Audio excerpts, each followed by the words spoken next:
En todos estos años, por ejemplo, usted podría decirnos de estas dos candidatas, ¿usted cree que saliendo elegida, digamos, o Lourdes o Susana, porcentualmente hablando, cuánto van a poder cumplir de sus promesas? Eso es muy difícil de poder decir, ¿ah? Porque en la época de la campaña todos los candidatos y candidatas de acá de Lima, del interior del país, todos ofrecen el oro y el moro. Y después el nivel de cumplimiento es muy, muy pobre. Cada día está más desanimada de todo lo que es la clase política gobernante del país. Y por eso es que la gente ahora piensa más su voto y se toma mucho más tiempo para decidir su voto, y por eso es que en este momento el porcentaje de indecisos es tan alto, porque es gente desconfiada, es gente que ya no cree en los políticos, ¿no es cierto? Y eso es un tema que ha sido generado por los propios políticos a lo largo de los años. Vea usted los gobiernos regionales, el porcentaje de eficiencia que tienen en lo que es manejo de los presupuestos.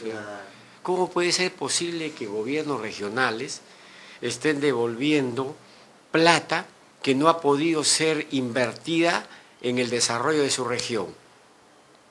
Básicamente por incapacidad, ¿no es cierto? Porque las necesidades están ahí. Cada ciudad, cada región, cada pueblo aislado tiene sus propias necesidades, ¿no es cierto? Y si usted tiene el presupuesto y tiene tantas necesidades, ¿por qué no puede buscar un desarrollo programado en la región? ¿Y por qué teniendo los fondos usted tiene que devolverlos porque no es capaz de administrar esos fondos? Eso es incapacidad. Y los gobiernos regionales, lamentablemente, la gran mayoría de los gobiernos regionales son incapaces, son incompetentes y son muchos de ellos corruptos. Es una voz en realidad muy fuerte la que está usted presentando, pero es la realidad, definitivamente, ciertamente. Gobierno regional, el presidente del gobierno regional que tienen pues aprobación que no va más allá del 20%, 30%, y que son categorizados como corruptos o muy corruptos. Esa es la verdad. Es la triste realidad en nuestro país. La pregunta, si existe tanta corrupción, si es conocida, entonces, ¿a qué se debe que ninguno de los que infringen la ley, de los que están inmersos en la corrupción, están procesados o finalmente castigados? Porque es parte de la corrupción, pues. O torongo no come torongo, dice, ¿no? Y uno de los poderes más corruptos que hay acá en el país es el Poder Judicial. ¿Cuál es el nivel de aprobación que tiene el Poder Judicial? Apenas 15% de aprobación a nivel ciudadanía. ¿Quién administra justicia? Poder Judicial. ¿Cómo puede administrar justicia un Poder Judicial que está, pues, con una imagen tan negativa como la que tiene? Después, los parlamentarios, las autoridades, pues, todos se cuidan entre ellos las espaldas. Y la población ya se ha dado cuenta hace mucho tiempo, por eso que hay indiferencia ante la clase política. Ayer nosotros salimos con nuestras cámaras y preguntamos a la gente que nos dé 10 nombres de parlamentarios que recuerden. Unos daban 2, 3, hasta 4 nombres, no recordaban a más. ¿Y cuántos parlamentarios tenemos? Eso es mucho más lamentable cuando se hacen encuestas en las regiones del país, después de 4 años de gestiones, y cuando se sale de la capital hacia el interior de la región, porcentajes grandes de gente que no tienen ni siquiera idea de quién es el presidente de la región.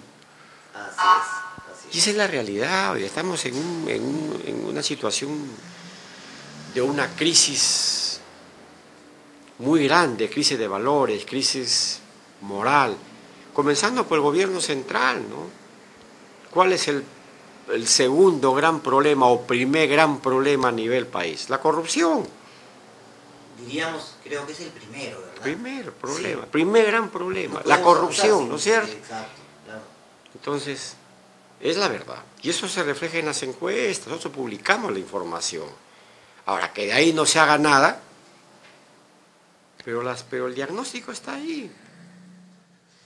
¿Cómo es que estamos entonces en estas cifras de alto crecimiento? ¿Cómo tenemos estas expectativas de aquí a 10, 20 años de proyección económica, de inversiones de extranjeros en nuestro país, cuando tenemos este nivel de corrupción? ¿A qué cree usted que obedece esto? Imagínese usted, con esos niveles de crecimiento, un país con autoridades que sepan gobernar, y que autoridades, te digo, a nivel gobierno central, a nivel gobiernos regionales, a nivel municipios, ¿okay? Que sepan realmente gobernar el país, gobernar la región o gobernar un municipio, con esos niveles de crecimiento que hay, porque fondos como nunca los municipios y los gobiernos regionales lo tienen, ¿no es cierto?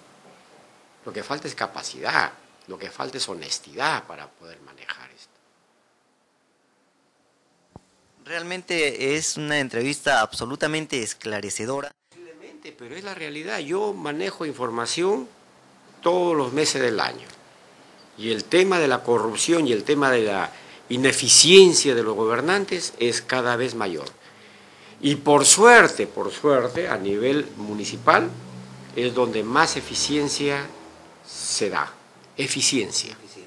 O por lo menos que se preocupa más porque son gente que ha nacido en ese pueblo, que ha nacido en esa ciudad y que sí tiene un nivel de interés por tratar de llevar a su sociedad a un progreso, ¿no es cierto? Y también porque también tienen aspiraciones políticas que van más allá, y ese es el trampolín muchas veces. Ahora, una de las preguntas finales.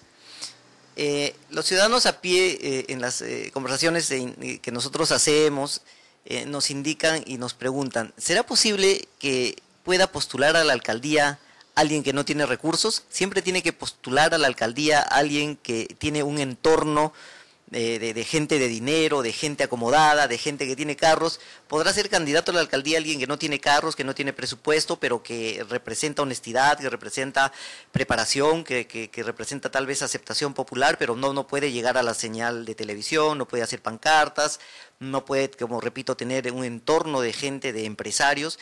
¿Necesariamente el alcalde tiene que ser alguien que socialmente esté dentro de una esfera alta?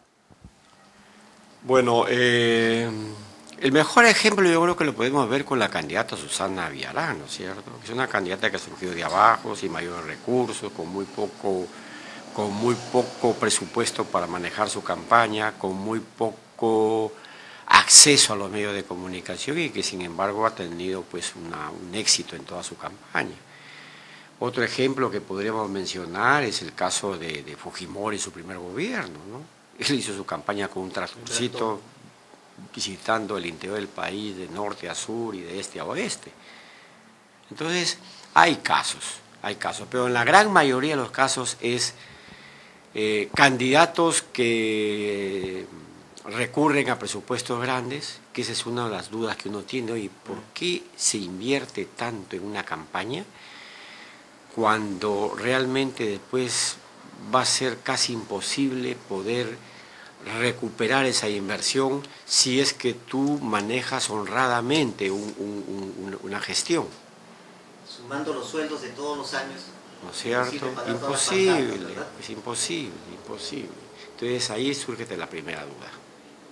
¿Cómo candidatos que pueden pues gastar cientos de miles de dólares en una campaña que tú dices, bueno, no te explicas, ¿no?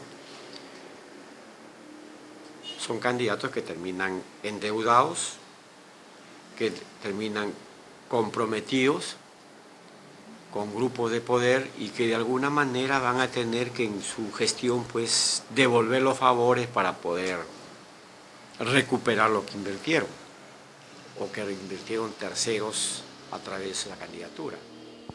Permítame invitarlo a nuestro programa que es Debate Municipal, con otras personas con las cuales podamos intercambiar este tipo de temas de manera así, dura, frontal, y que no implique que puedan tomar algún tipo de represalia contra nosotros, ¿verdad? Porque estamos acostumbrados ya acá a decir la verdad y son 38 años que tenemos ya como empresa encuestadora y durante los 38 años hemos hecho encuestas en la época de Fujimori, en la época de Vladimiro Montesinos, en la época del terrorismo.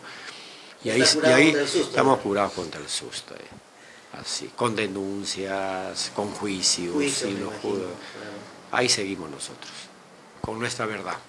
Un placer, señor Manuel Saavedra, gracias por recibirnos. Lo esperamos la próxima vez en nuestros estudios. Unas últimas palabras para el público que nos va a ver por internet. Bueno, que programas como este ayudan muchísimo a formar conciencia cívica a nivel del electorado y ayuda muchísimo a que el electorado tenga una mayor capacidad de decisión y que opte pues por un voto informado, ¿no? Que eso es lo que hacia eso tenemos que apuntar.